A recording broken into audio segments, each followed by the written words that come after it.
Salutations férus de prospection spirituelle, où que vous soyez sur cette magnifique planète qu'est notre Terre. Bienvenue au nouvel auditoire que j'invite à consulter les capsules pépites numéro 1 sur 2 et numéro 2 sur 2 qui présentent cette chaîne, son présentateur et son contenu. Ces informations vous seront utiles pour apprécier à sa pleine valeur la présente capsule pépite et toutes les 36 autres de la série sur la vie. Pour accompagner la série sur la vie en fichier de format PDF, j'ai opté pour produire un concept de capsule pépite sous la forme de vidéo qui ne se substitue point au fichier PDF mais les complète.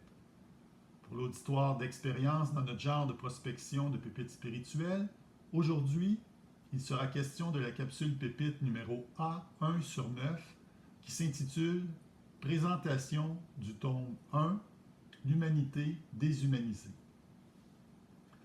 Depuis aussi loin qu'il est possible de remonter dans le temps, l'humanité a continuellement vécu des changements.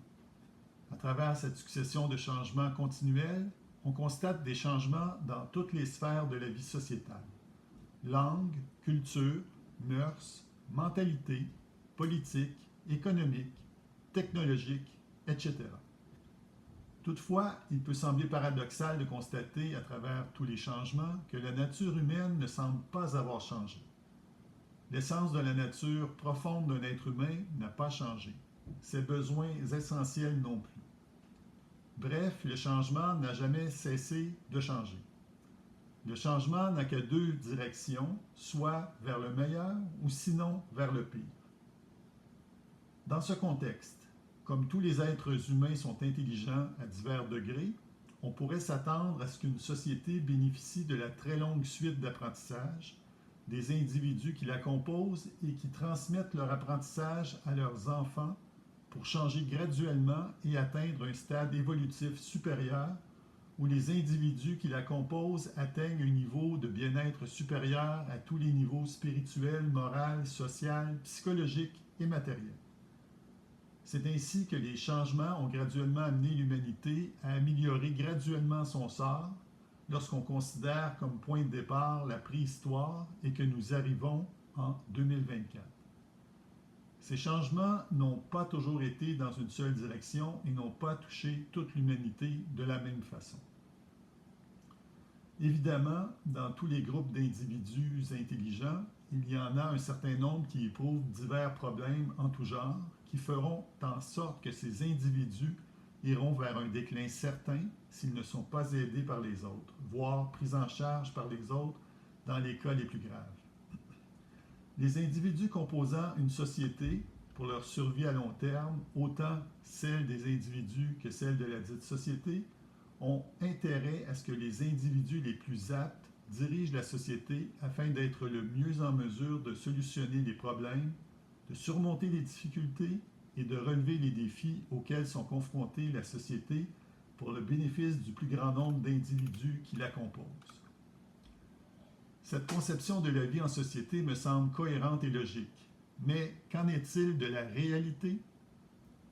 Est-ce que les faits perçus supportent cette vision plutôt idéalistique de la vie en société?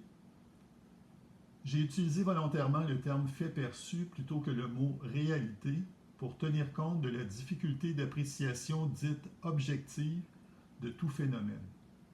Cette difficulté est inhérente à l'être humain, qui est émotif et influençable, et qui tend vers la subjectivité plus qu'à l'objectivité, même quand la bonne foi prend le dessus sur la mauvaise foi.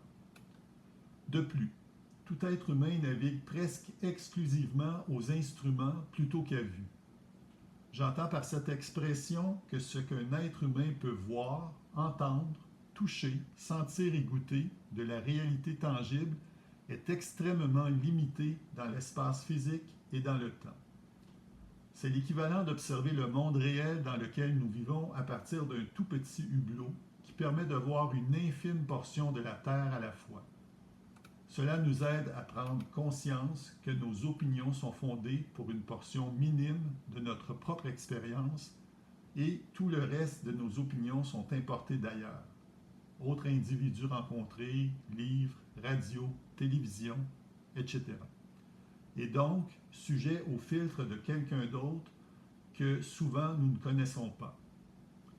je vous propose d'entreprendre un tour d'horizon des principaux aspects de la société tels que je les perçois au niveau politico-légal, psychosocio-moral, techno-médiatique, spirituel, économico-financier, incluant les fondements de l'économie, les monnaies, les banques commerciales et les banques centrales. En conclusion, l'avenir de toute société, quelle qu'elle soit, repose sur la solidité des unités qui la composent. Cette unité, à la base de toute société, est la famille, et cette dernière, pour être solide, a besoin d'individus stables et équilibrés. Le tour d'horizon proposé analysera les divers contextes sociétals mentionnés sans perdre de vue les impacts que ces dimensions ont sur les individus formant notre société pour chercher à comprendre pourquoi tous ces changements et pourquoi ces changements, depuis le début du troisième millénaire, semblent pousser nos sociétés vers le pire et non plus du côté du meilleur. Le constat que nous ferons, suite au tour d'horizon des divers contextes sociétaux analysés, nous amènera à son lot de questions dont nous rechercherons les réponses dans le tome 2, l'expérience humaine de Dieu, comprendre son sens profond et savoir quoi faire de notre vie. En terminant, pour en apprendre davantage sur le sujet abordé, je vous invite, si ce n'est déjà fait, à télécharger gratuitement les fichiers en format PDF que vous trouverez à l'intérieur de la capsule pépite numéro 1 sur 2 et à lire dans l'ordre croissant des tomes la trilogie Série sur la vie, une œuvre fondamentale et pratique d'une vingtaine de pages de contenu par tome que j'ai écrite. Elle relate ma compréhension de plusieurs aspects importants de la vie, du sens profond de l'expérience humaine, du dessein de Dieu, et qui partage les réponses trouvées aux questions fondamentales: qui sommes-nous? D'où venons-nous? Quoi faire de notre vie? Bonne lecture, merci de votre écoute, et à la prochaine capsule pépite numéro A2 sur 9, tome 1, l'humanité déshumanisée, le contexte politico-légal. Tourlou.